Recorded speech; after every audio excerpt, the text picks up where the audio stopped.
Labdien visiem! Mēs esam mūsu jaunajā Mārbas ģimnāzijas podkāstu sērijā. Un šodien mums ir īpašs viesis, kas ir Patriks Kirkels, kurš ir Burzmas līdzdibinātājs un vadītājs. Tieši tā, čau visiem. Jā, tā kā varbūt mēs varētu sākt vispār ar tevis iepazīstināšanu, un tu varētu pastāstīt arī tieši par Burzmu cilvēkiem, kas varbūt par to nav dzirdējuši.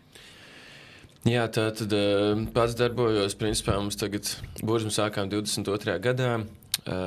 Pati Burzma, kas tāds ir, varētu teikt, tā ir ilgspējīgas modes platforma. Rīkojam visu kaut ko, sākot ar darbnīcām, maz izmēru pasākumiem, beidzot ar Burzma butīku, lielo festivālu, kas ir ikgadēja lieta, par kuru jau parunāsim gan vairāk šodien. Un tad jā, arī nodrošinam, teiksim, tādu kā platformu, kur mēs savienojam jaunos dizainerus, jaunos talantus ar jau reāliem, praktiskiem dzīves projektiem, lai viņi varētu dabūt tādu pirmo portfolio, nopelnīt kaut pirmo naudiņu, ko tad var investēt un tālāk attīstīt savu brendu, prasmes, ko kurš vēlās. Oh, wow. Tas izklausās vienkārši fantastiski. Un tad varbūt var pastāstīt, es saprotu, ka jūs sākāt 2022. gadā, bet kā vispār tapa šī ideja, kā viņa radās, starp kādiem cilvēkiem? Jā. Nu, es pats nāku no pasākumu, vidas kultūras, rīkoju, dizainēju vairāk tā kā telpu dizaina skatus, tas tā kā uz ko es, ar ko naudiņu arī pelnu ikdienā vairāk. Un, jā, tad mēs gribējām uztaisīt, man pašam radās ļoti liela iedvesma uztaisīt pop-up, bet tā kā kādam brandam uzdizainēt viņu, jo man liekas, ļoti forša lieta ir, ka tu vari pārveidot kaut kādu vietu līdz nepazīšanai, tā kā ielikt tādā maģiskā gaisotnē kaut vai uz vienu vakaru. Un man ļoti aizrāva tā ideja, un tad mēs sākām meklēt lokālos dizainerus.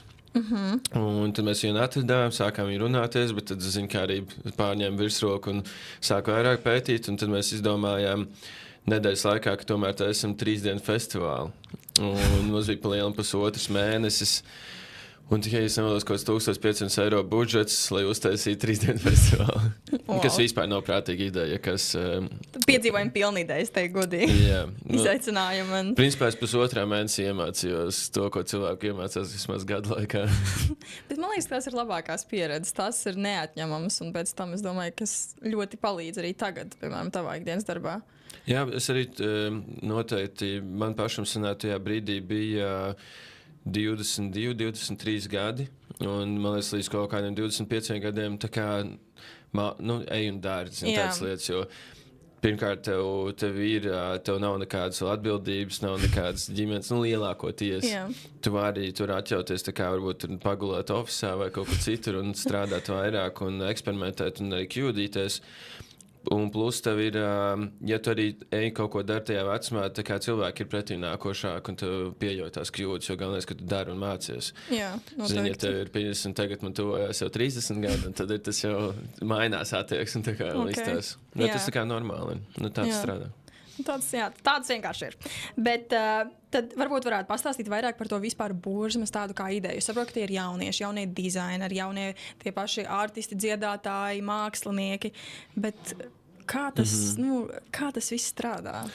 Tad bišķīt arī backgroundam, lai iedotu, ir tā, ka pirmā mēs uztaisījām šo festivālu Burzma butīkas, tad ir tā galvenā lieta, kas visu savieno. Un tad pirmos 3 gadus mēs visu laiku darbojāmies tā, ka mēs teicām visam pa lielam jā. Un tas bija, testējām visu kaut ko, kas mums vispār pašiem patīk, kas nepatīk, kas sanāk, kas nesanāk, kas strādā, kas nestrādā. Un tad 24. gads bija jau tāds pirmais gads, kad mēs nopietnāk patņēmām festivālu. Mums bija SRBank kā sponsors parādījās. Tā kā spēle palika nopietni, teiksim tā. Jā.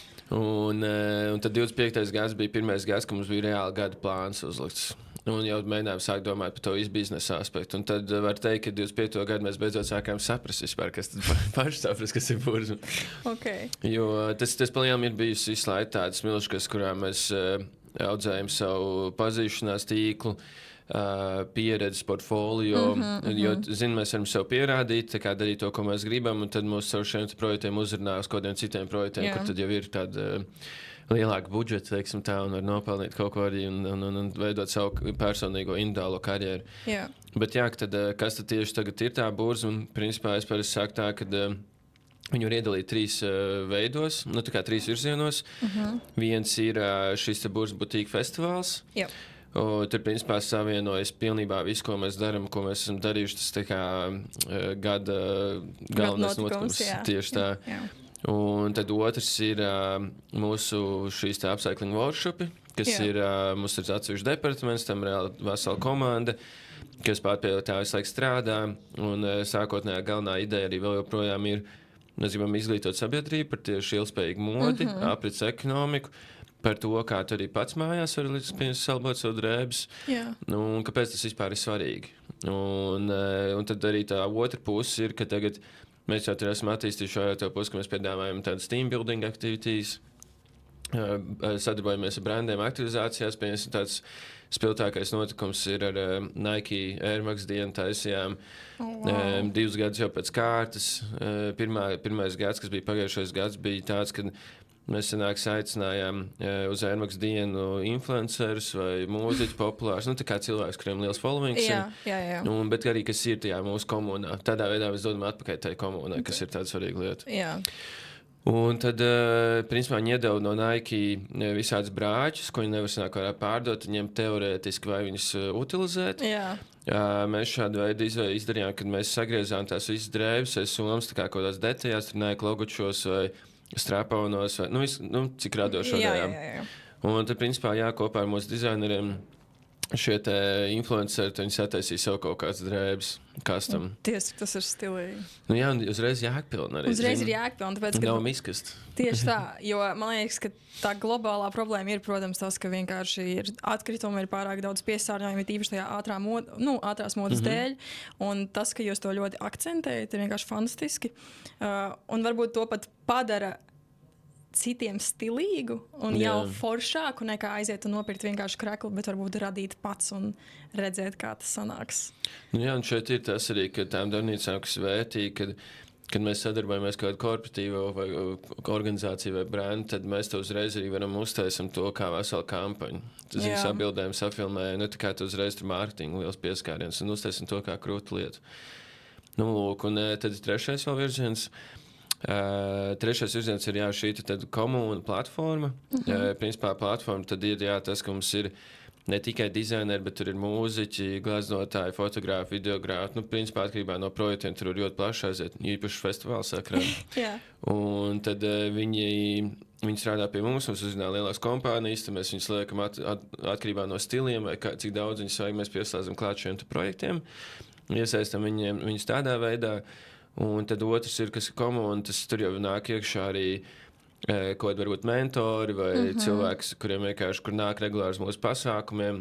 Un tad mēģinām to uzturēt tādu draudzīgu, foršu, atvērtu, mājīgu atmosfēru un arī, lai katram ir tā piederības sajūta, jo tas tad arī baigi atspoguļojās tajā, cik viņi ir atsaucīgi, cik daudz palīdz un kāpēc mēs varam izaugt tik lieli, kur mēs šobrīd esam. Kur jūs šobrīd esat. Un arī no tāda aspekta es biju paprasīt, arī visi cilvēki, kas investē uzņēmumi, kas piedalās, sākumā tas ir tāds lēns ceļš līdz tam, bet vispār kā jaunam tādam komunas sācējiem vai uzņēmējiem, kā jūs teiktu, ka tā sadarbība ar uzņēmumiem, vai viņi ir viegli, vai viņi ir tā kā jācenš viņu dabūt, visu laiku ir jākomunicē, pats piedāvā, kā tas sākās?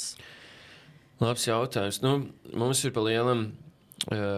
Sākumā mēs gājām vienkārši visus uzrunāt, ar visiem darboties, un, protams, sākumā ir ļoti liela pretestība.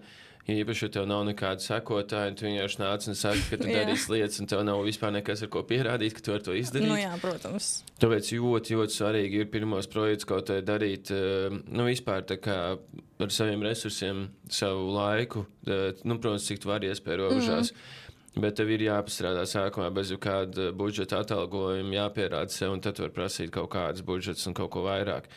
Bet mums noteikti liels palīgs bija tas, ka mēs dabūjām Seibanku jau salīdzinoši ātri. Un pēc tā uzreiz, kad mēs ejam pie kāda potenciālā sponsora vai partnera, mēs pasakām, ka Seibanka ir tāda nāk ar mums uz gadu, tad nav vairāk jautājums, vai mēs esam tā kā verified vai, Jā, protams, tas ir tāds ļoti big. Jā, bet sākumā es teiktu, galvenais ir tiešām vienkārši pašam, tā kā mēs ar pirmo festivālu izdarījām. Mēs vienkārši aizgājām paši savām spēkiem, saicinājām draugus, izdarījām. Un tad jau tas arī parāda citiem, kad tu esi darītājs un tu zini, nu, tā kā tev nevajag obligāti tikai tā, ka tev iedos kaut ko naudu, tad tikai ies kaut ko darīt. Nu, jā, bet, ka tu tiešām gribi to darīt. Jā. Un cik vispār bija pirmajā reizē dalībnieki tā, kā jūs sanāk dizaineru vidū? Labs jautājums. Nu, tā kā salīdzinot, protams, ar šo gadu, pagājušajiem gadiem, es domāju, ka diezgan liela atšķirība. Nē, dizaineri bija kaut kādi 8, bet tas pirmais, pirms šogad mums būs 10. Pagājušajā gadā bija 18. Jā. Bet tur mēs varam pēc tam arī pieslēgties. Tur vienkārši mainījās. Jums pagājušajā gadā bija 2 kategorijas, ja būs 1. Sākumā bija vienkārši tas, kad mums bija tāds savācam jaunos dizainerus. Un tur mēs bijām jau par to ilgspējīgo modi. Bet tur bija, protams, daži tādi dizaineri, kas tā kā varēja pastrīdēties, vai ne, vai tā ir īsti ilgspējība, vai tā, bet tur galvenais bija izdarīt. Galvenais, lai ir kaut kāda dizaineri. Nu, jā, protams. Jo arī runājot, kā Patriks teica, ka tas ir tāds gada pasākums, es to varu apgalvot, jo pati esmu bijusi, pati esmu piedalījusies, jo man draudzene arī ir tā, kas, teiksim, tā jauna radītāja. Un, nu jā, tās sajūtas ir vienkārši insane. Nu, tā cilvēku dažādība, tas redzes loks, tas, ko viņi grib panākt, kā viņi redz pasauli. Un tad vienkārši arī tāds pasākums, tur bija no mūzikas līdz modes skatēm, līdz tusiņiem. Tā kā ļoti iesaku. Bet tad šogad viņš noritēs 21. 22. maijs, pareizi. Un kur viņš notiks? Tātad pirmā diena mums ir Pils iela 23, tas ir blakus Doma laukumam. Un ļoti unikāla lokācija, jo tā ir vecā Latvijas bankas, Krājbankas māja. Un tur ir tā kā vēl vecās kolonas. Nu, tie iekšā ir sajūta. Man patīk salīdzināt sākumā to vietu ar bija Harijā Poterā tā Goblin banka. Ok. Protams, ne tikai episki, bet, bet tur ir tāds iekšā, insights. tur jūt, jā, to sajūt. Un, pirmā diena notiks tur. Tad mums būs tīri modes skata. Un, šogad mums būs, principā, tā modes skata būs tāda, ka mums pagājušajā gadā bija tā, ka mēs sadalījām, kad ir burzma style un burzma fashion. Style bija vairāk tāds, varbūt, iesācēja līmenis, un tad fashion bija jau tāda akadēmijas, piemēram, mākslas akadēmijas studenta līmenis, jau tāda augstāka. Bet tad šogad mēs esam pārgājuši atkal uz vienu kategoriju, jo mēs vēlamies prioritizēt ready to wear, kas ir vairāk arī streetwears, jo mēs jūtam, ka dienas beigās tā lieta ir ar tiem modes skatēm īpaši Latvijā, ka tev visi forši uztaisa, bet tad, ja neviens nepērk īsti tās drēbes, tad arī kādi jāk to darīt. Jā. Un īpaši mēs esam par to, ka mēs to burzmu būvējam kā šo dzīves stilu apkārtam visam, ko mēs darām. Un tad tas ir ļoti svarīgi, ka dienas beigās arī 52. dienā cilvēki varbūt staigā jau tās drēbēs, ko redzēja pirmajā dienā. Tas būtu very cool. Jā, es pilnībā piekrītu. Lūk, un tad tā ir pirmā diena, jā, kas notiks tur. Tīri modes skata, viss būs tāds šogad ļoti piedāvājumi pie tā, lai viss mazākās detaļas arī būtu on point. Arī, kas bija, ka pagājušajā gadā mums bija tas Vidzemes tirgus, tad arī tā autentiskam saglabājumam ar tām telpām, tas arī svarīgi ir. Un otrā diena mums ir grīzintārs. Tāda arī ar spēcīgu arhitektūru, dizainu, ļoti forša jauna vieta. Tur bijuši, man liekas, nemaldos, ka 2-3 pasākumi vispār. Tā kā tas arī ir nedaudz izaicinājums gan mums, gan pašam sadarbību vai ar grīzindārzu, jo, plānošana viss tās, kas tā kā tas ir nav kā ierasta lieta, kā pasākumu telpām. Un, jā, bet tur būs, principā, man liekas, ka tur mēs varam 3. Un tad mums sākās uzreiz visas darbnīcas, dizaineru šourumi, partneru aktivizācijas, grafiti, ļoti daudz viss kaut kas atkal būs, ko darīt. Jā. Un tad mēs no 5 sākās, mums tagad būs tas deju sacensības. Un, ja mēs pagājušajā pirmo reizi pamēģinājām, dzirdējām jau daudz foršas labas atsauksmes gan no dizaineriem, gan no apmeklētājiem. Ja man liekas, tā ir tāda lieta, kas visi zina, ka kaut kas notiek. Bet viņi to neredz, manuprāt. Jā, neviens neiet uz tiem pasākumiem. Exactly. Bet tad, kad aiziet tāds, wow, zini. Cilvēki, kā viņi māk. Jā, un tad tā galvenā lieta noteikti ir, kad mēs meklējam visu laiku veidus, kā arī, kā es teicu, integrēt tos drēbes iekšā jau ikdienas lietās. Un tad, piemēram, pirmais mēs tur skatījāmies uz BMX un skeitu, bet tur tā problēma ir tāda, ja tu ar BMX vai skeitu nokrīt ar dizaineru drēbi, tas, ticamāk, noteikti būs sačakrēta vai kaut kas caurums būs. Un tad mums tas tā īsti nestrādā, jo tad jāmaksā uzreiz par to un liela riski un tā. Bet tad daļas sacensībās atkal tas viss iet roku rokā. Es pilnībā piekrītu. Tas arī īstās ļoti autentiski, manuprāt. Jā, un šogad, kas būs, kad mēs visu to esam pacēluši tā kā 2 vai pat 3 līmeņus augstāk. Mums ir Jordans kā partners, Jordan Brands, kas ir īstenībā ļoti liela lieta, jo viņi ļoti reti kaut ko atbalsta Latvijā. Pats bija patīkami pārsteigts, ka izdevās ko tādu sarunāt. Un jā, mums būs dejotāji no visas Eiropas, no Francijas, Vācijas, Baltijas valstīm, iespējams vēl Somija, Polija. Oh, wow. Un tā kā tas būs, es nevaru sagaidīt to. Ļoti tāds excitement, jā. Bet līdz cikiem vispār notiek pasākums? Ir kaut kāds laiks vai? Šī daļa mums sanāk galvenā daļa līdz 11, 12. Un tāpēc tam mums sāksies afterparty, tā kā night festivāla daļa, kur tad visi varēs vairāk pats atpūsties, tad viss darbnīcīs būs beidzies.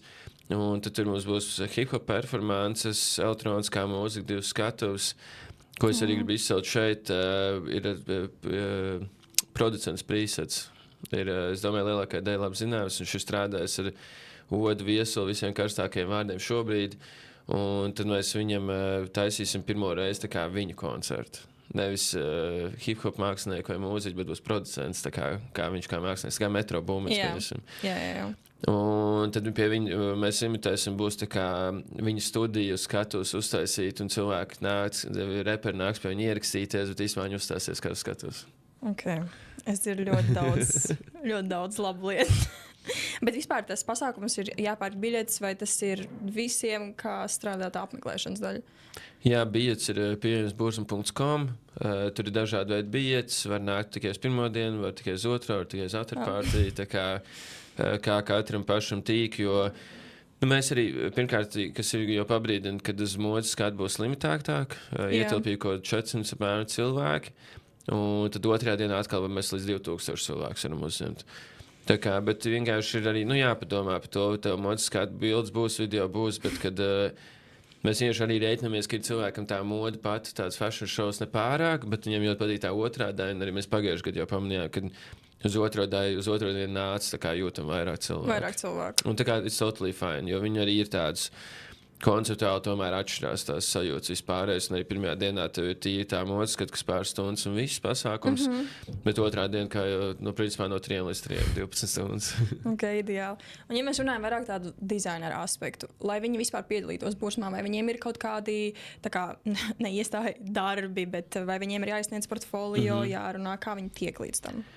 Principā tas process tāds, ka man ir, mēs pieaicināju klāt atsevišķu savu cilvēku, kas mums tieši atbild par fashion show organizēšanu, un tad mums ir pieaicināta neatkarīgā žūrija. Okay. Šogad īsumā es pats biju šokā, patīkam pārsteidz, mums piekrituši vairāk ļoti spēcīgi cilvēki, kā piemēram Dārta Apsīta, kas ir tagad, manuprāt, viena no tādām jaudīgākajām radošajām direktoriem, iespējams pat varētu teikt no visas Baltijas. Viņa ar tautmētām strādā, no pārslāda tādi jaudīgi projekti. Un tad ir piemēram tas pats Fjodors Golans, kas ir, Fjodors ir strādājis ar Madonu un Riānu, tā kā kopā dizainēs. Wow. Lūk, un tad vēl ir vairāk cilvēku, kurus arī mēs teicam izziņojuši, to visu mūsu Instagramā arī var apskatīties. Bet tas pats process ir principā tāds, ka mēs izziņojam, tad jau viss noslēdzies, jau 2,5 nedēļas tikai palikuši. Bet process bija tāds, ka mēs izziņojam pieteikšanās formu. Viņa sākumā iesniedz skices, aprakstus. Es teikšu, godīgi, reiz precīzi tieši nezinu. Es vienkārši cenšos būt neitrāls, jo, lai man dizaineri jautājums kaut kāds jautājums, un es vienkārši godīgi teiktu, ka es nezinu. Un, tad viņi iesniedz savu pieteikumu formu, žūri izskatu, sniedz atbildi. Un, ja tu esi uzņemts tajos, kas ir dalībniekos, tad tev ir apmēram mēnesis, lai to visu pabeigtu, kolekcijas, viņus uzšūt un izdarīt. Wow. Tas arī diezgan liels izaicinājums pašiem jaunajiem radītājiem. Labi, tad varbūt mēs varam uzreiz ķerties arī pie varbūt tavas nedaudz ikdienas, jo tev ir, es ticu, ka ļoti daudz pleciem, daudz jautājumu, daudz jārisina, jādomā. Tad tu varētu pastāstīt par savu ikdienu. Tu piecelies, tu paēd brokastis, un ko tu dari? Kas ir tavs... Jā, pēdējās pāris nedēļas ir bijis ļoti intensīvi, bet tā es teicu, pa lielam tagad tieši gatavoties festivālam, kad paliek kaut kā 2-3 nedēļas, un vēl ņemot ārā, ka tagad ir pavasarī visādi izstāžu laiki, vai vēl pēdējie tādi iekštālu pasākumi, tad, principā, tā ikdiena tāda, kad no rīta pieceļoties, man ir kaut kādas pāris stundas tiek atbildēts uz visām ziņām e-pastiem, jo kaut kas jau sakrājies, vai ir kaut kādas lietas, ko teicis iemācies izsūt jau tā kā no rīta, nevis naktī. Jo, vienkārši tad, lai vienkārši cilvēkiem nepaliek kaut kur nepazūd ziņās, vai arī ir kaut kāda, kam nepatīk, ka sūt naktī kaut kā, tad šī iesāk klusam, bet labi stāv. Bet, tādēļ atbildes ziņām, tad man ir pāris skraidu apkārt pa dienas vidu, vai tas ir atbrauc šeit pie jums ciemos, vai man ir vairākas tikšanās visu laiku, runājot par projektiem vai visādas plānošanas lietas. Un tad pēcpusdienā es esmu kaut kādiem no 5 līdz 7, 8 mums ir tādas iknedēļas tikšanās, īpaši nedēļas sākumā, un kur mēs pārnājam departamentu darbus, kaut kādus aktuālos projektus, tīri izējam cauri progresiem. Un tad, tad es aizēju uz treniņu, un pēc tam es vēl pie datora pasēžu pāris stundas, jo tas ir tas laiks, kad ir telefons ir klusa, mierīgs, un es varu pieslēgties kaut kādiem vairāk izstrādāt konceptus vai salikt kaut kādus lielos plānus vai, tādas lietas, kas tev prasa vismaz pāris stundas. Jā, un mieru arī. Bet tad sanāk to, ka jūs par Burzma kā tādu, jūs esat vienkārši liela komanda, kurā arī top tās idejas. Sanāk, jūs vienkārši brainstormojat, jums ir jauni pasākumi, tad tas tā arī top savā starpā, izdomājat, radat, lai arī ko tas prasīt. Pa lielam tas ir tā, ka mums ir 3 cilvēki, vēl 2, bet pārsvarā mēs tādi 3, kas ir aktīvie, kas tā kā pieņem visus lēmumus, kas ir visu laiku ikdienā. Un tad mums ir apkārt regulārs kaut kādām projektu bāzēm vai tiem departamentiem. Mēs izaugam līdz kaut kur 15 cilvēkiem. Bet tur katrs kaut ko tā kā ir sadalījis par tām lietām. Jā. Un festivāla ietvaros mēs esam šobrīd 36 cilvēki. Plus vēl 10 cilvēki, kas būs mēdīja komanda, un plus vēl kaut kādi 11 cilvēki, kas ir viss tehniskā komanda, kas nobūvtaisīs. Wow. Tad izaugam līdz 60, 70 cilvēkiem. Jā. Wow, tas ir intensīvi.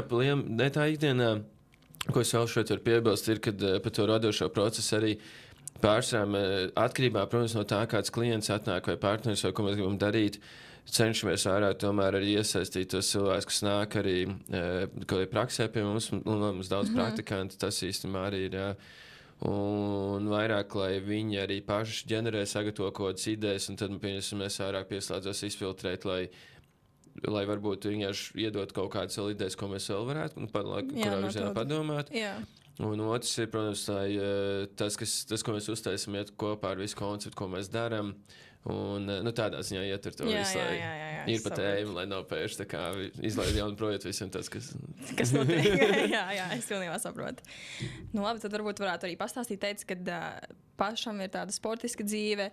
Varbūt var pastāstīt arī, varbūt tas ir saistīts ar pašu lielo arī Guinness rekordu.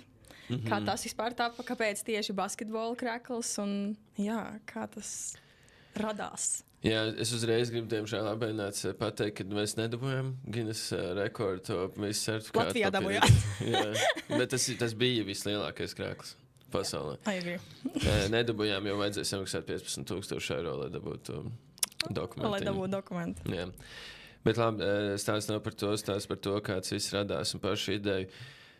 Principā bija tā, ka es pats nodarbojos ar basketbolu kopš 3. klases ļoti intensīvi līdz vidusskolas beigām un universitātē, un tad pēdējos gadus tā hobija līmenī spēlēju, bet tāpēc es regulāri to daru. Un par to ideju bija, mēs principā, cik bija Eirobaskets notika, un tas ir ļoti liels notikums, un mēs varam piesaistīt visu uzmanību. Un tad mēs domājam, ka kaut ko vajadzētu izdarīt tajā laikā.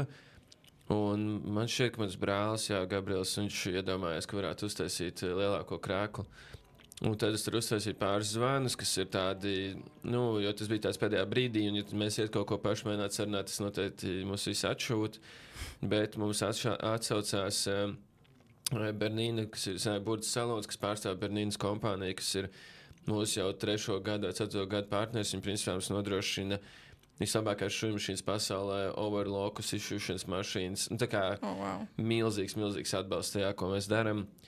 Un tad mēs viņiem sazinājāmies ar Šveices kantoru, un viņi piekrita atbalstīt mūsu ar tehniku. Bišķīt arī finansiāli. Un tad mēs tur caur kaut kādiem draugiem dabījām arī tur uzrunāt Rīgas pašvaldībā pāris cilvēkus. Un tad viņiem arī ļoti iepatikās ideja, un tad mēs savācām kaut kādu naudu. Dizaini arī piekrita. Dabījām 3. gimnāzijas sporta zāli, lai būtu vieta, kur arī viņi taisīt. Bet tas arī bija atkal tāda uzreiz, lai pastāstītu, ka tas viss neiet gludi. Un, ko vajag rēķināties, galvenais ir iet kļūdīties, ka mēs izrēķinājām, viens dizainers izrēķināja, ka vajadzēs kaut kādas 2, maks 3 dienas, beigās tas bija 5 dienas. Nokavējām arī, mēs gribējām uz atklāšanu palaist, bet uztaisījām vēlāk. Bet tāpēc beigās tas iznākums, es personīgi ticu, ka tā ir labākā, efektīvākā mārketinga kampaņa, kāda pagājušajā gadā tika izdarīta Baltijā. Jā. Varbūt pat, ilgākā laika posmā. Jo tas, cik salīdzinoši mums bija mazas izmaksas šim projektam un cik daudz mēs dabījām to rīču. Jā. Un viss tā kā runāja. Man pirmo reizi dabūja pieredzi, kur man nav, šajā brīdī man tiešām nav problēmas vairāk runāt publikas priekšā, bet tajā brīdī it kā nebija arī, un mums bija sanāk ir 7 no rīta TV3 900 sekundes sižets sarunāts. Un mēs jau, man liekas, pabeidzām šūt 3 stundas pirms tās sižeta. Un tad vēl ir jāieliek busā, jāpārved. Es biju gulējis varbūt kaut kādu 1 stundu, man intervētas vienkārši. Protams, es riņķīšu, vai ne? Jā, un es arī iedomāju uz Red Bulliem un uz stresu. Jā, un tad mēs to izdarām, un tad doma, teicu, mums pēc tam, man liekas, 12. vienos kaut kas tāds bija, kad pie Brīvības pieejamnieka tur ir Rīgas mērs, tur ir Eirobasket direktors, tur ir pilnībā visi mēdī, kas Latvijā eksistē, kaut 16 kameras un intervētāji, man liekas, bija. Un tāds pasākums, un tam bija doma, es pagulēšu līdz tam, bet, protams, ka tu saproti, kas tev jādara. Tu tajā brīdī vairs nevar aizvigt, man liekas. Bet viņi vēl tādu stundu pirms mēs sākam, Klau, mums nav neviens, kas varētu pieteikt, varētu arī, kas viņi pieteikt tavs cilvēks, un tāds reiz. Nav nekas tur tik grūts, vai ne? Viesturs Kleinbergs un nāc ar Saigars Cipras, man liekas. Es varbūt jaucu vārdus, jo tā nes. Bet nav grūti vārdu uzvārdu, bet tā kā zinu no stresa vai no tās negulēšanas varētu viegli sajaukt.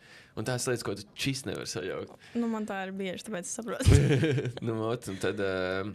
Bet es, protams, pateicos, mierīgi pieteikšu. Viss kārtībā, jā. Jā, tad nebija labi. Viss izdarījām, viss izstāstījām. Viss bija ļoti forši, smuki, bija saulaina dieniņa. Tā kā, teiksim, tā dizaineri noteikti nepiekritīs vēlreiz šādam projektam, vismaz tuvāko gadu laikā. Bet es domāju, ka kādu brīdi es personīgi iekšē ticu, kad mēs mēģināsim un lai dabūtu reāli arī to Guinness rekordu. Tikai tad mēs jau zināsim, cik daudz naudas ir jāsavāc. Tas ir vajadzīgi, jā, es sapratu. Es negaidīju tādu ciparu. Bet vispār kur jūs dabūjāt kreklus? Kur jūs dabūjāt tos visus basketbola merčus, lai vispār izveidotu to milzīgo kreklu? Noteikti lielu lomu spēlē, kad tajā basketbolā jau zinu ļoti daudz cilvēku, cik ilgi esmu. Esmu pie izlases arī pastrādājis, kad bija jaunāks. Un Geto Games Raimonds Elbikens mums ir liels atbalsts arī kā mentors. Un, principā rakstījām visiem treneriem, cilvēkiem, izlasi iedeva, vefs iedeva. Tur vēl kaut kādas komandas, principā no visas Latvijas arī savācām tos krāklus. Tas pat īstenībā nebija tik sarežģīti, jo arī tu vēl pasaki kādam mērķim, tas viss domāts. Cilvēki būs atsaucīgi. Būs atsaucīgi, jā. Jo īpaši basketbolistiem arī, tie krāklis pats zina no sevis. Tur stāv un tur šādi kaudzes savākusies ar tiem krākliem, tā kā mājās. Un tad arī šādā veidā mēs devām to otro iespēju. Izņēmām no apakšā no tā plauta viņas ārā. Jā, es saprotu. Labi, varbūt mēs arī varētu virzīties uz tādu tēmu, kas ir varbūt saistīta ar mums kā cilvēkiem, kas varbūt skatās arī uz Burzmu kā no malas un vispār par to overcycling, par ilgtspējību. Tad varbūt varētu pateikt dažas lietas, ko varētu cilvēki sākt darīt tagad, lai nodrošinātu to, ka mēs dzīvotu pēc tam, teiksim tā, pasaulē, kur ir glābta no varbūt problēmām, kas ir šobrīd. It īpaši ar to fast fashion, ar apsārņojumu. Tad varbūt tev ir kādi 2-3 ieteikumi. Nē, es jau vienmēr saku, kad tas tāpatās, kad sākās vispār šī tēma, kad ilgspējīgi sāk runāt, tad par tiem plasmas maisiņiem neaizgāja runa. Un labi, tur vēl ir tas, kā pieņemsim tev papīra maisiņu, lai uzražotu, tiek patērēts daudz vairāk ūdens nekā plasmas, un tad šitās visas lietas. Bet es uz šīm visām lietām vienmēr skaties tā, ka vienkārši tev nevajag iet tur stāstīt baigi varbūt apkārt par to, vai tādā ziņā, bet vienkārši sāc sev. Vienkārši izmaini tos savus ieradumus, un tev viņi ieiesies, kaut vai izmanto audumu maisiņu, kas vispār nav sarežģīta lieta. Vienkārši tev pirmās reizes jāatcerās un paņemt. Man liekas, tā ir lielākā problēma. Jā, un tad tev, parasti tur jau cilvēkiem pazūd, tu aizmirsti pāris reizes, un tad tev... Nevajag. Jā. Un kad šīs tās lietas kā piespiedz sev tādā veidā, un to aizmiršanu var vienkārši ļoti viegli atrisināt, noliest pie ārdurviņu to maisiņu. Viss, vienkārši. Jā. Bet tieši, ja mēs runājam par tekstilu lietām, tad... Jā, principā, teiksim tā, protams, es reiz teikšu atbalstīt no lokāliem dizaineriem iegādāties drēbes, arī, kur ir tieši otrais lietot varbūt materiāli. Nesaku, humpals ir tāda vienkāršākā lieta, bet arī var pie mūsu dizaineriem vērsties. Un arī, ja tev pat ir cilvēkam atkal, ko es tur vilkšu otrais lietotas drēbes vai kāds cits velkājs un ka tāda stereotipi, ko es īsti līdz galam tā kā nesaprotu, bet kāds ir savādāks. Vienkārši izvēlējies nepērts tā kā fast fashion, izvēlējies to drēbes, kas tev ir, kur zini, no kurienes tas tekstils nācis un kā viņš ir ražots. Jo, kā, protams, jā, ir vieglāk sākumā teicu sitiens samaksāt 10 eiro nekā 40-50 eiro, bet vienkārši tā ir ļoti vienkārši matemātika. Ja tu to H&M krēklu nopirks tās vismaz 5 reizes, iztērēs dienas beigās vairāk nekā finanses, nekā ja tu uzreiz nopirks tādu drēbi. Tas tā kā ir vairākas reizes pierādīts, tas tā strādā, un tāpēc ir varbūt bišķīt grūtāk arī jāiekrāj bišķīt naudiņu, vai ne? Jā, tas varētu būt nedārgāk, bet mentāli grūtāk. Jā. Ka tu neaizdomājies, ka tu investē ilgtermiņā, kā tu teici, ka tas nav tā fikso, bet... Tur tā lieta. Un es domāju, tas arī ir tas, kad... ko daudz cilvēku es pamanīju, ka mēs piemēram arī strādājam kaut kādiem brandiem vai ka veidojam šīs sadarbības. Te, protams, tādam mārketinga nolūkos vai visi izvēlās vai to upcycling kā veids, ko mēs šūsim vai ko mēs darīsim. Jo tas ir vieglākais veids, ko tu arī nopārdot sabiedrībai. Kad ieraug tāda apģērba, ka pasties, tu saproti uzreiz, ka tas ir upcyclings. Jā. Bet atkal, kas ir drēbe, kas pieņemsim, tu zini, ka no kurienes tas tekstils ir nācis, kā viņš ir šūts, kā viņš tiek pārdots, šīs lietas, tad tev var izskatīties, tu nepateiksi uzreiz, ka tas arī ir ilgspējīgs. Un tāpēc tas tik labi tā kā nepārdodas. Jā, es sapratu ideju. Bet no vienas puses arī tik stilīgi, ka tu zini, ka viņš ir upcyclos, bet tu nekad nepateikt. Un tas arī ir tāds tā kā, labi, ļoti dependojas uz cilvēku. Bet man bija plānā uzdot jautājumu par to, vai Burzma ir tikai par modi. Un tad es dzirdēju ļoti daudz par to, kas ir par mūziku, mākslu. Tad varbūt var pastāstīt par vēl kādiem projektiem, jo viena no mūsu viesiem arī bija Kristīna Petrovska, kas ir mūsu dizaina skolotāja. Un jā, es zinu, ka jums bija kaut kāda sadarbība ar Kefīru. Tā arī ir tā kā liela, komūna, kur viņi arī runā par to, tad varbūt var pastāstīt kaut ko arī par viņiem. Jā, tad mums bija sadarbība ar viņiem, Symbiose 2.0 pagājušajā vasarā. Tas, principā, bija tā kā mākslas plenārs, un tas bija tas vārds. Okay. Un, jā, viņiem bija 4 mākslas disciplīnas, kurā tad jaunie censoņi, bet arī tur, man liekas, nebija tikai uz jauniešiem, ja es pareizi atceros. Bet devās tā dabas nostūri, teiksim tā, un katrs tur darbojās nedēļas garumā, visu kaut ko veidoja, bet principā tas bija tā, ka no mūsu puses atkal mums Bernīna palīdzēja ar visu tehniku šīm mašīnām, un tad bija Kapī, mūsu dizainers, kurš tur vietas darbojās, viņiem es biju sākumā palīdzēt visu iekārtot, uzstādīt, un tad jā, tur bija tā, ka principā tu pirmo dienas daļu šuji darbojies, veido kaut kādas lietas, viņiem bija ritīgi forša lieta, viņi mācījās krāsot drēbes ar dabīgiem izējumateriāliem. Tur pieņemsim kaut kādas savu kādu sēklas, tur bija ietas un visādas tādas lietas. Un arī vispār nekādas ķīmijas netika izmantotas. Un tad, principā, viņi veidoja tās drēbes, un tad dienas otrajā pusē, kaut kāda reize tur bija, ka viņi turpināja, lai, tā kā pabeigtu, ka tur jāpierojas beigām. Bet bija kaut kādas aktivitātes, kas bija kopā ar visām pārējām arī grupām, un tad viņi bondings, atpūta, pačulošana, kaut kādas citas aktivitātes, tā forši pavadīt laiku pie dabas, teiksim tā, radoši. Stilīgi. Un, ja mēs runājam par tādiem pasākumiem, varbūt jūsu komandai, Burzmai, jau ir kaut kādas idejas par pasākumiem, mērķiem, kurus jūs gribētu sasniegt. Varbūt tas ir kā tāds sapnis, bet varbūt jums ir kāds. Vai arī tas vēl ir tāds noslēpums, ko labāk? Šobrīd ir tā, ka vairāk mēs esam tiešām šobrīd ļoti nofokusējušies uz festivālu. Jo, kā jau teicu, par tiem pašiem žūrijas dalībniekiem, modes skatē, dejotāji. Arī mums ir 10 dizaineri, bet mums ir 4 dizaineri no Vācijas, arī no jauniešu tur brauc, tā diezgan spēcīgi. Un tad vēl uzaicināts ar mērķis nāks atklāt pasākumu. Baliem tā ideja šobrīd ir ļoti, viss ir tā kā šo pasākumu, mēs esam pievērsuši visu uzmanību, un tad es jūtu, ka šitais ir arī kaut kādā ziņā tāds make it or break it gads. Jo gribēs vienkārši izdarīt maksimāli labi visu šeit, un pēc tam atpūsties nedaudz, un tad redzēt, kādas būs iespējas, kādas mums būs domas, kādas vispār būs finansiālā situācija pēc tā visu. Jo tāpēc arī pēc pagājušā gada mēs bijām, es teiktu, pagājušais gads bija tāds, ka es personīgi pirmo reizi jutos tiešām pirmkārt pēdējā pasākuma nedēļā bija tā, kad labi, es gulēju tur pāris stundas katru nakti, bet es gāju gulēt un es zināju, kur mēs esam. Jo pirms tam visai bija tā kā es vienkārši darīju, cik es varu un cerēksies. Jā. Tieši, kad ir tā pēdējā nedēļa. Un tā ir viena tāda lieta, kas tagad šogad jau bija izmainīts.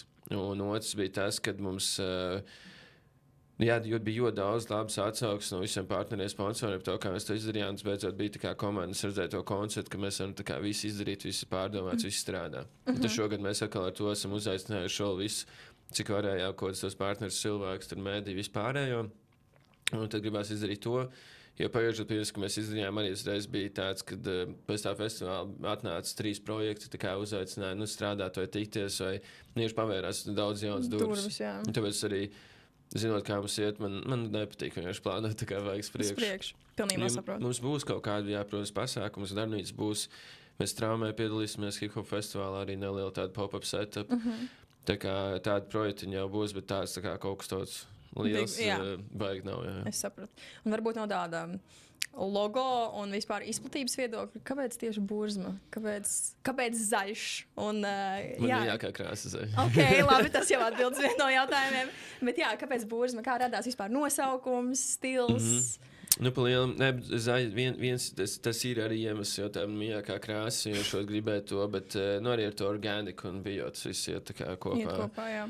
Bet tas nosaukums principā bija tā, ka cilvēks, ar ko es uzsāku visu projektu miks, Kristians Ozoliņš, Mikons, man labs čoms, mēs tajā laikā pavadījām ļoti daudz kopā laiku, un tad mēģinājām visu laiku kaut ko domāju, ko varētu darīt. Viņam ir izglītība copywritingā, tad diezgan tādā prestižā skolā, un tad īstumā šis ir ļoti labs jautājums.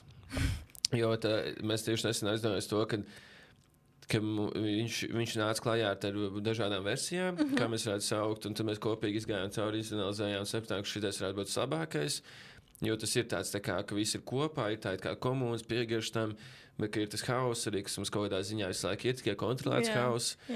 Un ka viņš uzreiz izstrādāja tādu ļoti spēcīgu vizuālo estētiku un vispār imidžu un tā kā, to virzienu, kā mēs runāsim, darīsim.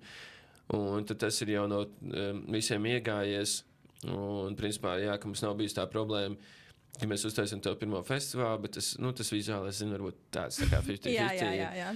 Un tad visu laiku tiek atlikts tas brandbook uztaisīšana, un tad tas tāds akmens, kas vēlkās līdzi, bet šis uzreiz tika izdarīts, un tas ir arī, kas ļoti spēlē lielu lomu, tad tādās sadarbībās tā paša Seibanka, kad viņi jau zina, ka mums ir spēcīga vizuāla identitāte, un tad arī tie partneri sadarbības uzticās uzreiz mums, kad mēs uztaisīsim kā vajag. Jo es pilnībā piekrītu, pat ieiet vienkārši jūs Instagram pēdžā, tu vienkārši tev tāds, wow, guys! Ļoti daudz un piesaistoši un patīkami. Un arī tā kā tu saproti uzreiz to stilu un varbūt to ideju, kas arī ir rīktīgi forši. Paldies, uzreiz šauties Mārtiņa komandai. Viņi tiešām ļoti daudz strādā ar jaunu internu. Mums tagad 5 interni ir tikai uz satura radīšanu pieslēgt festivālam. Tā kā prieks skatīties, ka viņi ņemās darās. Ir radoši. Jo tas tiešām strādā. Bet varbūt es varu pateikt, Kuru tu redzi Burzmu pēc, piemēram, 5 gadiem, 7? Kur tu gribētu redzēt Burzmu? Es varu pateikt to, ka mēs varam skaidri to pateikt, lai manifestētu, bet mēs prezentējām arī mums Rīgas mēram, ka mēs 5 gadu laikā vēlamies būt viens no vai pat vadošais jauniešu ilgspējīgas modes festivāls Ziemeļa Austruma Eiropā. Oh my God. Okay. Vienkārši pa lielam. Labi, tur varētu gari stāstīt visas tās idejas, vai kāpēc es redzu, ka tas ir tiešām izdarāms.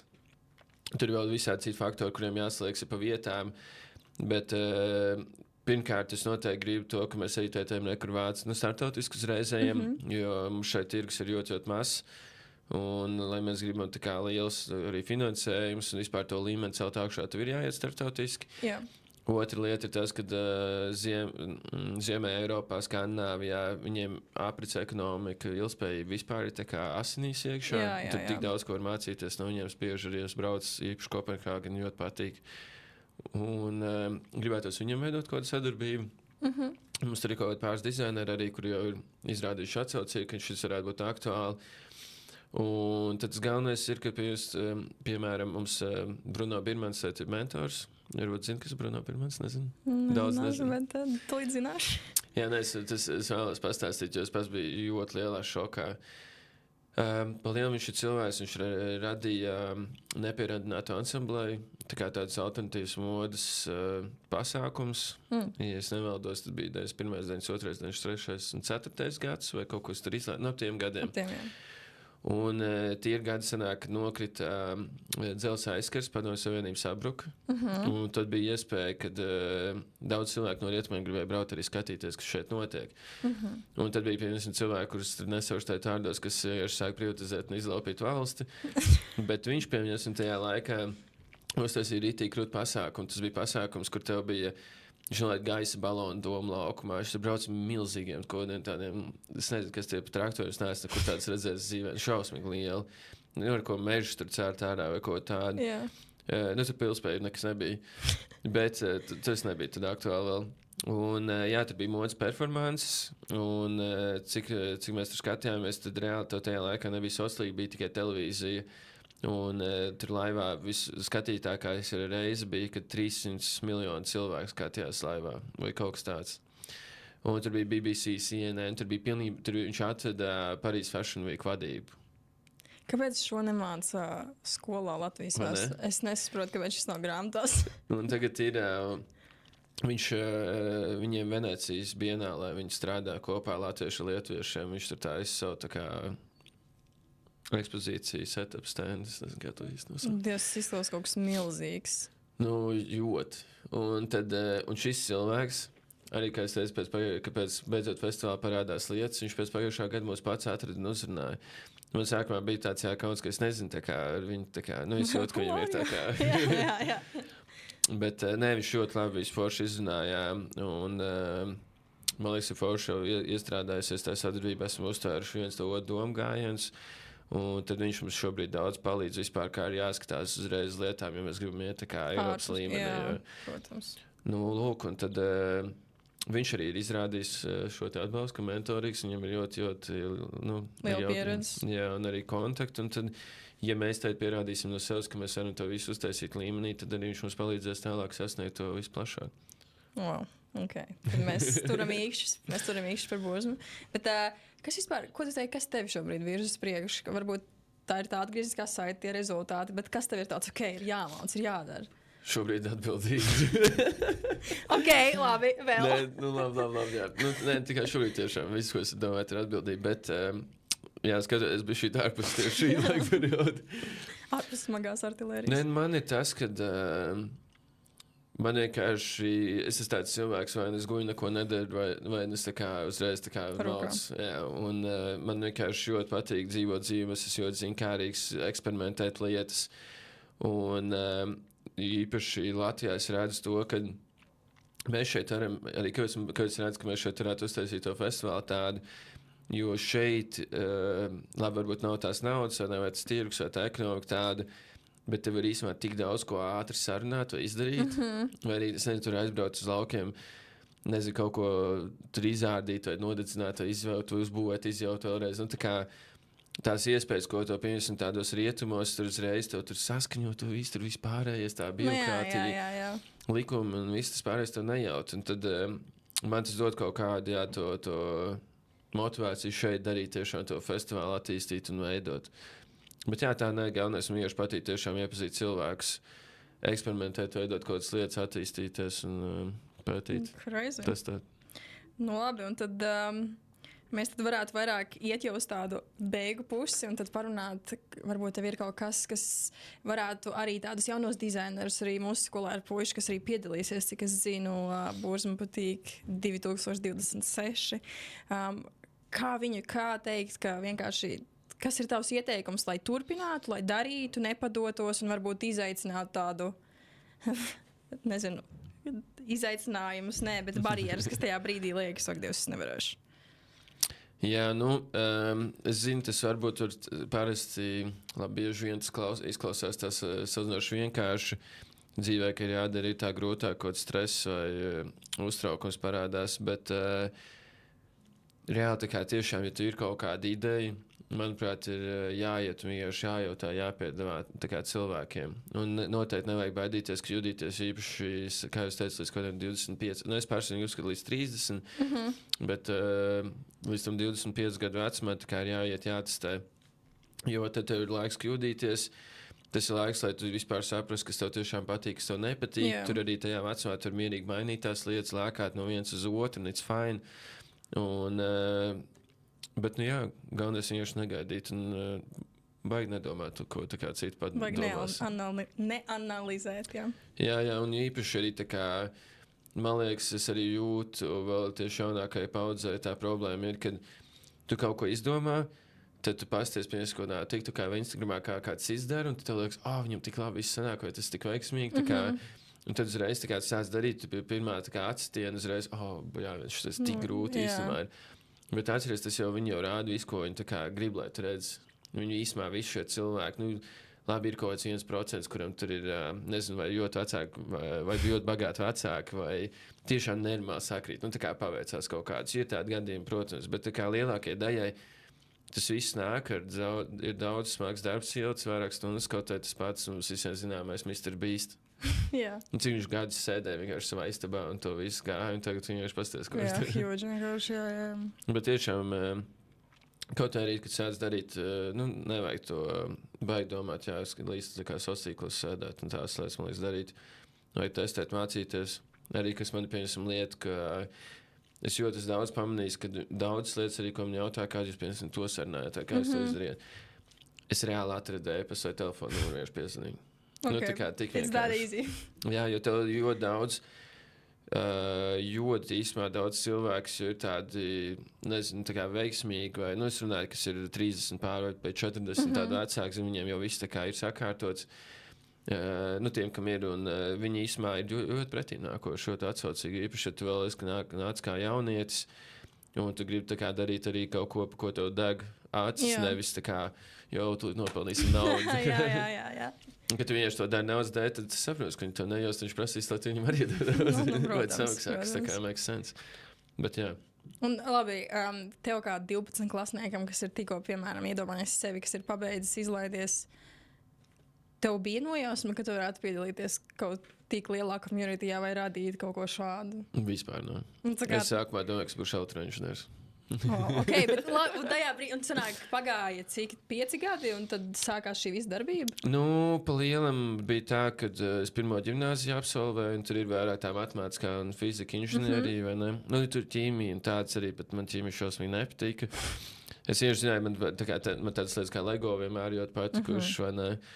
Un es zināju, ka es gribu iet tajā virzienā, bet tad arī sākumā aizgāju uz elektroinženieriju, tad es sapratu, tā kā arī tu mēģini. Tur es sapratu, ka es tā kā negribu sēdēt. Elektroinženierija tev ļoti daudz jāsēž pie galda. Vienkārši. Un tad es sapratu, ka šitos tiešām negribu. Māc tālāk. Un tad Covid laikā, pirms Covid, man sanāca aizbrauc pāris lielākiem tādiem festivāliem, kas pa Eiropu ir, un vairāk iet pa tiem pasākumiem.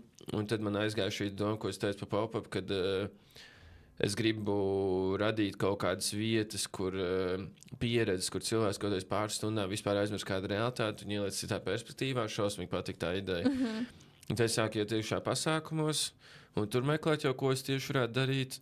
Un tad tā kā nonāca līdz pop-upam, un tad tas viss tā kā nonāca šeit. Tad reizēm go with the flow strādā. Jā, tu ej kļūdas dari, un tādā veidā tu arī saproti, kas tev pašam vispār patīk, nē. Un arī ar to darīšanu, arī tev vienkārši tā kā arī piemēram grūtākos laikos tev pašu burzmu, un arī tas, ka tā kā varētu mest mieru, bet ne jāturpina darīt, jo pēkšņi vienkārši uzrakst tas pats nē, ka to darnīts, vai kaut kāds cits lielāks projekts tev pieredz. Nu, tā kā ne no kurienes nokrīt priekšā. Un tu nekad nezini, kad būs tas brīdis. Kad reāli būs tā kulminācija. Jā. Es gribēju saprast, atceros, ka es galerijā centrs eju, un es pēkšņi uzduros uz burzmu veikaliņu. Man ir tāds, wow! Burzmu studijā, jā. Jā, studijā.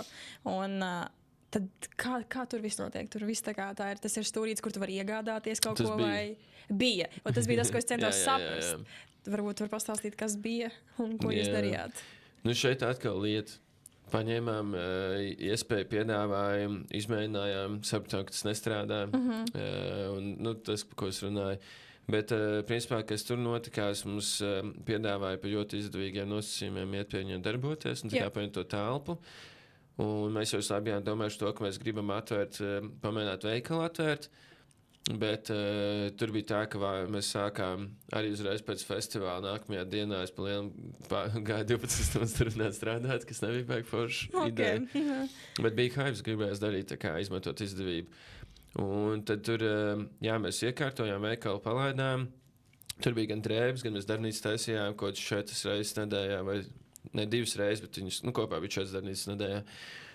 Un tur bija mākslas darbi, tur bija aksesuāri, tā kā arī aicinājām visu kaut ko, lai ir dažādība.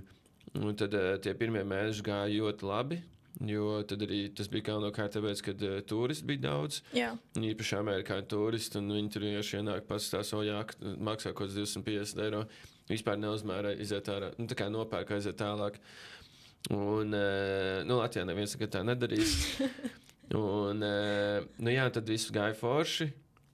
Un tad pienāca kaut kāds septembris, augusta beigas, un tad jau tie turisti uzreiz pēc Rīgas dzimšanas dienas palika daudz mazāk, un tad arī nebija tie ienākumi. Tad mēs sapratām, ka vienkārši ir jāvar ciet, jo tas bija tāda ideja, ka mēs gribam vienkārši kā eksperimentu redzēt.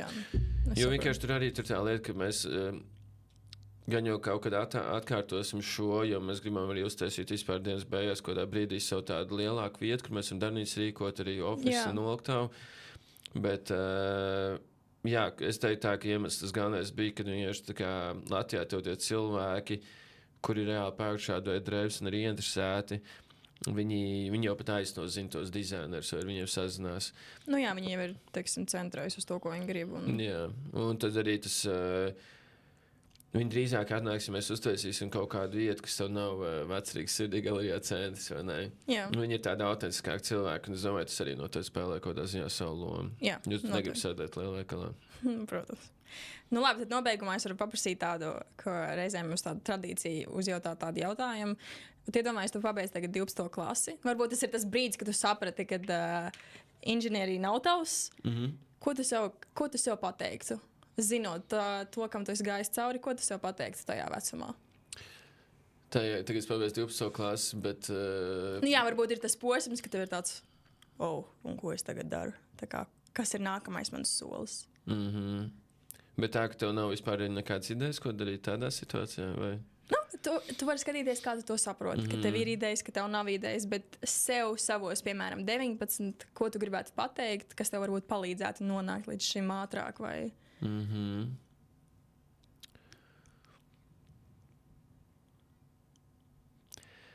Tagad es teicu, kad ir jāpievērš, ja tu gribi, pieņemsim, ja tev ir kaut kāds mērķis vai lieta, projekts, kaut kāda ideja, ko gribās sasniegt, vai ne, kaut vai varētu sasniegt, tad, man liekas, noteikti ir vērtīgi uzlikt kaut kādu plānu uz lapas un tā kā ļoti svarīgu lomu pievērst disciplīnai. Okay. Jo man problēma bija, kad tajā vasarā es tur pa lielu notasēju visu vasaru, un tad es brīnījos, ka es tā kā neteiktu uz saviem mērķiem. Bet, kad es domāju, ka, ja tev ir tā disciplīna, tad tu vari apvienot gan to strādāšanu gan arī atpūta vai patsēšana. Noteikti. Bet, ja tev nav uzlikts nekāds plāns, tad tur īsti visu laiku kaut kur pa vidu arī paliks. Jo tas kaut kur to padara, un tad tu nesaproti, kāpēc īsti neesmu kaut kādā konkrētajā lietā pakasties priekš. Jā. Jo tagad teicu, gan arī sakārtojas, bet ir vēl, protams, visu laiku tas ir konstants darbs. Bet es sapratu, ka tā disciplīna ir strādā. ļoti strādāt. Jā. Jo katru dienu, ja tu izdarīsi kaut to pašu stundu vai 2 stundas padarīs to lietu, tā kā pusgadu nogroziniet, tas būs ļoti daudz ko mainīs. Man liekas, tas arī palielina to disciplīnu, ka tu saproti arī vienmēr tie TikTok, kad apmēram 10 minūtes dienā tie ir tik no dzīves gadi. Un tas sēdi un tāds, ka laikam jāsāk kaut kas darīt. Tā ir, jā. Nu labi, tad mēs sākam. Lielu paldies tev, Patrik. Paldies, ko uzņēmāt. Bet jā, bija ļoti interesanti un skatītāji, es domāju, ka jums noteikti patika. Tad tiekamies jau nākamajā sērijā. Super. Atā! Atā.